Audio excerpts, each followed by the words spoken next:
তো hey guys, আসসালামু আলাইকুম। কি অবস্থা সবার, কেমন আছো তোমরা সবাই? আজকে চলে আসলাম নতুন আরো একটা ব্লগ নিয়ে। আর হ্যাঁ গাইস, আমি ভিডিওর ভয়েসটা পরে দিতেছি, কারণ তোমরা দেখতে পারতেছো আমার স্ক্রিনে আমি এক কথা বলতেছি আর আমি এখন আরেক কথা বলতেছি। তার কারণ হচ্ছে একটা গাইস, আমি ওটিভিটা চালু করছিলাম, বাট ওটিভিটা চালু করতে ভুলে গিয়েছিলাম। তো আমি মাইক্রোফোনের সেট আপ সব কিছু কমপ্লিট করছি, জাস্ট সেটিং থেকে ওটিভিটা চালু করতে আমি ভুলে যাই। তো যাই হোক গাইস, আজকের এই ব্লগে তোমরা দেখতে পারবা আমি ভবানীপুর থেকে গাজীপুর চৌরাস্তা যাই একটা কাজে। তো ভাবলাম তোমাদের সাথেও শেয়ার করি আমি কি করি রাস্তায়। তো দেখতে পাচ্ছ আমি অলরেডি বের হয়ে গেছি যাওয়ার জন্য। আর আমাদের বাড়ি থেকে একটু দূরেই হচ্ছে রাস্তা, তো ওখানেই মেনলি গাড়ি থাকে। তো আমি যেদিক দিয়ে যাচ্ছি এদিক দিয়ে সচরাচর গাড়ি আসে না, দু একটা আছে। তো দেখতে পাচ্ছ আমরা গাড়িও খাড়া করি, গাড়ি দাঁড় করিয়ে নিয়ে গাড়িতে উঠে বসলাম। এখন গাড়ি আমাদেরকে নিয়ে বুম বুম করে চলে যাবে ভবানীপুর বাজারে। তো তোমরা যারা এই ভবানীপুর বা আমাদের এই দিকের আশেপাশে আছো তোমরা তো জানোই যে ভবানীপুর তো কম বেশ সবাই চিনে। আর গাইস, এই যে রুটটা দেখতে পারতেছো, এই রুটটা দিয়ে কিন্তু বঙ্গবন্ধু সাফারি পার্কে যাওয়া যায়। তো তোমরা যারা যারা সাফারি পার্কে গিয়েছো তারা অবশ্যই আমার বাড়ির সামনে দিয়ে গিয়েছো, ঠিক আছে? তো গাইস, আমি এখান থেকে আমি যদি সারাটা দিন কি করছি সেটা যদি দেখাতে চাই, তাহলে গাইস ব্লগটা প্রায় মনে করো যে 8-10 ঘন্টার হয়ে যাবে। তো এত সময় দেখাতে পারবো না, তো না নাকি এত বড় ভিডিও তো করা সম্ভব না। এডিট করাও ঝামেলা, তারপরে ভিডিও আপলোড দেওয়া ঝামেলা, সব কিছু করাই ঝামেলা। তো এই জন্য গাইস আমি ভিডিওটা একটু ফাস্ট ফরওয়ার্ড করে দিই। আর এখান থেকে দেখতে পারতেছ যে আমাদের এলাকার আর কি আমাদের চৌরাস্তায় যায়, যেগুলোকে আমরা এখান থেকে আমরা টুকটাক হালকা পাতলা বাজার করে নিই আর কি এখান থেকে। তো এরকম কিছুই নেই এখানে। আর এই যে গাইস, এই যে সামনে একটা বিল্ডিং দেখতে পারতেছো। তো আমি চিন্তা করতেছি গাইস ব্লগ ভিডিও বানিয়ে এরকম একটা বিল্ডিং দেবো, তোমরা কি বলো? হ্যাঁ গাইস, তোমরা আমার পাশে থেকো, অবশ্যই দিতে পারবো। আল্লাহ সেটা 10 বছর পরে হোক, দিতে পারবো, সমস্যা নেই। তোমরা শুধু আমার পাশে দেখো। আর বিল্ডিংটা দেখতে পাচ্ছ গাইস 10 তলা। তো আমাদের এই ভবানীপুর এরিয়ার ভিতরে সর্বোচ্চ এই বিল্ডিংটা আছে। তো এর উপরে আর কোনো বিল্ডিং আমার চোখে কখনো পড়েনি। তো এখন দেখতে পারতেছো আমরা গাইস ভবানীপুর বাজারে এসে পড়েছি, রুট পার হয়ে গেছি, গাজীপুর চৌরাস্তা যাবো আমরা। প্রায় বিশ্বাস করবা ভাই, প্রায় আধা ঘন্টার মতো দাঁড়ায় রয়েছি, কোনো ধরনের কোনো গাড়ি তো আসতেই আসে না।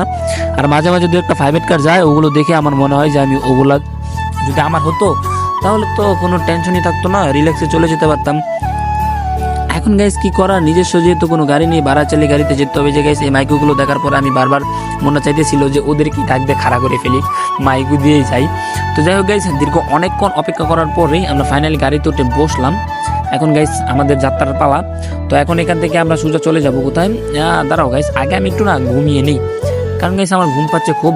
বাসের ভিতরে বেশিক্ষণ ঘুমানো যাবে না, মানুষ দেখলে আবার বকাটে ভাববে। তো গাইস দেখতে দেখতে আমরা হুতাপাড়া চলে আসছি। আর ভাই এই লোকাল বাসের কথা কি কমু ভাই, এই লোকাল বাস যেই জায়গায় একবার ব্রেক করে এই জায়গায় সারাক্ষণ দাঁড়াই থাকে। বিশ্বাস করবে না, প্রায় 7-8 মিনিট হয়ে গেছে, এখন পর্যন্ত গাড়ি ছাড়ার কোনো নামগন্ধই নাই ভাই। এই জন্য গাইস আমার লোকাল গাড়িতে উঠতে খুব একটা ভালো লাগে না।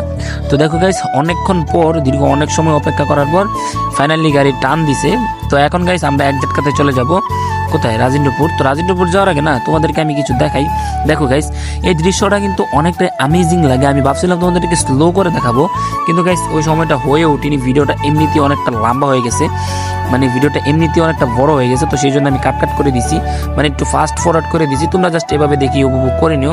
আর এই গাইস কি দেখাইতেছে সব ময়লা টয়লা, যাই হোক গাইস কিছু মনে করেন, এটা ভুলে চলে আইছে, ঠিক আছে? তো এই যে এখন দেখতে দেখতে ফাইনালি আমরা চলে আসছি, মনে হয় আমরা কি এই যে রাজেন্দ্রপুর কাছাকাছি চলে আইছি, ঠিক আছে গাইস? আমি উপরে ব্যানারে দেখতে পাচ্ছি, হ্যাঁ গাইস রাজেন্দ্রপুরের কাছাকাছি চলে আসছে। আর এই যে রাস্তাটা দেখতে পাচ্ছ না, বাম দিক দিয়ে যে রাস্তাটা গেছে, এই রাস্তাটা দিয়ে কিন্তু ভাই আমাদের বাড়িতে যাওয়া যায়। হ্যাঁ গাইস, এটাই কিন্তু আমাদের বাড়িতে যাওয়ার একমাত্র রাস্তা। যাই হোক গাইস, তো অনেকক্ষণ অপেক্ষা করতেছি, বাট বাস এখনো ছাড়তেছে না কেন, আমি এটাই বুঝতেছি না। যাই হোক গাইস, অনেকক্ষণ ওয়েট করতেছি, বুঝছো, অনেকক্ষণ। তারপরেও গাইস গাড়ি ছাড়ার কোনো নামগন্ধই নেই। তো ফাইনালি একটু করে টান দিতেছে গাড়ি, তারপরেও গাইস গাড়ি ব্রেক করে। দেখো ভাই কি বলবো গাইস, এদেরকে বলার মতো কিছুই নেই। তো ফাইনালি গাড়ি ছেড়ে দিছে। তো এখন চলো সোজা চলে যাবো আমরা চৌরাস্তা। তো দেখো গাইস চৌরাস্তা চলে এসেছি, এখন আমরা বাস থেকে নামবো। তো গাইস চলো বাস থেকে নেমে যাই। তো দেখতে পাচ্ছ আমি বাস থেকে নেমে তারপর রাস্তা দিয়ে হাঁটতে হাঁটতে যাচ্ছি, কারণ গাইস এখান দিয়ে হাঁটা ছাড়া আর কোনো উপায় নেই। তো আমি যেই জায়গায় যাবো ওই জায়গায় আর কোনো গাড়ি নেই, একদম ওই জায়গায় গিয়ে তারপরে গাড়িতে উঠতে হবে। তার আগে দাঁড়াও গাইস, একটা জিনিস কিনে নেই। তো দেখতেই পারছো আমি কিন্তু এই জিনিসটা খাই, হ্যাঁ। তো তোমরা আবার খারাপ কিছু ভাইবো না যে এটা ভিডিওতে দেখালাম কেন আনতেন। যাই হোক গাইস, যেটা খাই সেটা নিয়ে মিথ্যা কথা বলার আমার কোনো ইচ্ছেই নেই। তো যাই হোক গাইস, তারপরে গাইস আমরা ওটা খেয়ে তারপরে এইদিকে চলে এসে আমরা আবারও গাড়িতে চলে যাই। গাড়িতে চড়ে গাইস আমরা আবারও চলে যাচ্ছি নাওজুরের এরিয়ার এইদিকে। তো গাইস সারাদিন অনেক অক্লান্ত পরিশ্রম করার পরে গাইস যে কাজে আমি এসেছিলাম সেই কাজটা আমার সফল হয়েছে। তো এখন গাইস আমাদের ব্যাগ যাওয়ার পালা। তো দেখতে পারতেছো আমরা চলে যেতেছি গাইস। আমি ওইখানে কিছু করতে পারিনি কারণ গাইস আমি ওইখানে ব্যস্ত ছিলাম, যার কারণে ক্যামেরা ধরার মতো কোনো সময়ই হয় নাই। তো এখন গাইস দেখতে পারতেছো আমরা চৌরাস্তা চলে আইছি, ঠিক আছে। তো চৌরাস্তা এসে আমরা একটা বাসে উঠে গেছি। তো অনেক নামি দামি বাসে উঠছি, হ্যাঁ। তো এই বাসে আবার শেষ লাস্টে আমার সাথে একটা কাহিনী করে বসে। সেই কাহিনীটা তোমরা যদি সম্পূর্ণ ভিডিওটা না দেখো তাহলে বুঝতে পারবো না ভাই। আর গাইস আমার দেখো আমি বলতেছি এক কথা আর ওখানে বোঝা যাইতেছে আরেক কথা। যাই হোক গাইস, তো মাইক্রোফোনের ডিস্টার্বের কারণে আমি পরবর্তীতে যখন ভয়েস চেক দিই তখন দেখি যে কোনো ধরনের ভয়েস তো দূরের কথা ভাই, একটা নয়েজ পর্যন্ত রেকর্ড হয় নাই, বুঝতে পারতেছো। তো গাইস দেখতে দেখতে আমরা সালনা ওভারব্রিজ না গাইস, সালনা ব্রিজের উপরে এসে পড়েছি। তো গাইস এখান দিয়েও আমরা হালকা একটু ফাস্ট ফরওয়ার্ড করে দিই। আর এদিক দিয়ে গেছে ট্রেনের রাস্তা। তো তোমরা যারা যারা সালনার দিকে আছো তোমরা তো জানোই। আর গাইস তোমাদেরকে আগেই বলছিলাম গাড়ি আমাদের সাথে কি করতে জানো, আমি নামবো ভবানীপুর, ও আমাকে ভবানীপুর না নামিয়ে দিয়ে মেম্বর বাড়ি নিয়ে চলে গেছে। তো ওখান থেকে গাইস আমার আরও 10 টাকা গাড়ি ভাড়া দিয়ে দিকে আসতে হয়েছিল। তো যাই হোক গাইস, অনেক কষ্ট করার পরে আমরা আবারও গাড়ি পেয়ে গেছি। তো এবার গাড়িতে চড়ে সোজা রওনা দিয়ে দিচ্ছে আমাদের এলাকার দিকে। আর গাইস দেখতে পারতেছো ওই ছেলেটা কত কিউট, হ্যাঁ। তোমরা কে কে প্রেম করবা একটু বলো তো। না গাইস সমস্যা নেই, প্রেম করবো না আমি, আমার ঘরে বউ আছে ভাই, সমস্যা নেই গাইস। তো দেখো গাইস তোমাদেরকে আমি আর একটু সিনেমাটিক দৃশ্য দেখাই। এটা হচ্ছে আমাদের এরিয়ার ভিতরে। তো দেখো গাইস অনেকটা অ্যামেজিং লাগে দেখতে আমার কাছে, বাট ভালোই লাগে কিছু জায়গা, বাট গাইস বেশিরভাগ জায়গাতে নোংরাতে ভরা। তো এই জিনিসটা গাইস খুব খারাপ লাগে আমার কাছে। তো দেখতে দেখতে ফাইনালি চলে এলাম আমাদের এরিয়ার একদম বাড়ির কাছে চলে আইছি আমরা, একদম বাড়ির কাছে গাইস। এই যে এখানে গাড়ি ব্রেক করলো, গাড়ি ভাড়া দিয়ে গাড়ি ভাড়া মিটিয়ে তারপরে গাইস আমরা আবারও হেঁটে বাড়ির দিকে চলে যাচ্ছি, কারণ গাইস আমাদের কাম শেষ। তো সারাদিন অক্লান্ত পরিশ্রম করার পরে ফাইনালি আমি যে কাজে গিয়েছিলাম সেই কাজটা উদ্দেশ্য সফল হয়েছিল।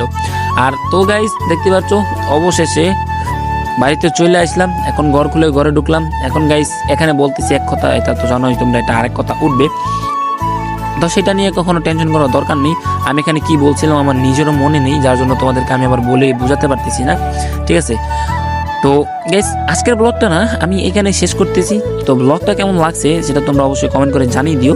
আর হ্যাঁ, বন্ধুদের কাছে অবশ্যই শেয়ার করতে ভুলো না কিন্তু, হ্যাঁ। কারণ গাইস তোমরা যত শেয়ার করবা আমি ততই ব্লগ বানাতে এপিআর হবো, তো ততই বেশি ব্লগ বানাবো নাকি। তো যাই হোক গাইস, তো আজকের ব্লগটা এখানে শেষ করতেছি। দেখা হচ্ছে গাইস তোমাদের সাথে নতুন কোনো ব্লগে, সেই পর্যন্ত ভালো থেকো, হ্যাঁ। আর হ্যাঁ গাইস চ্যানেলটা সাবস্ক্রাইব করে দিও। আল্লাহ হাফেজ।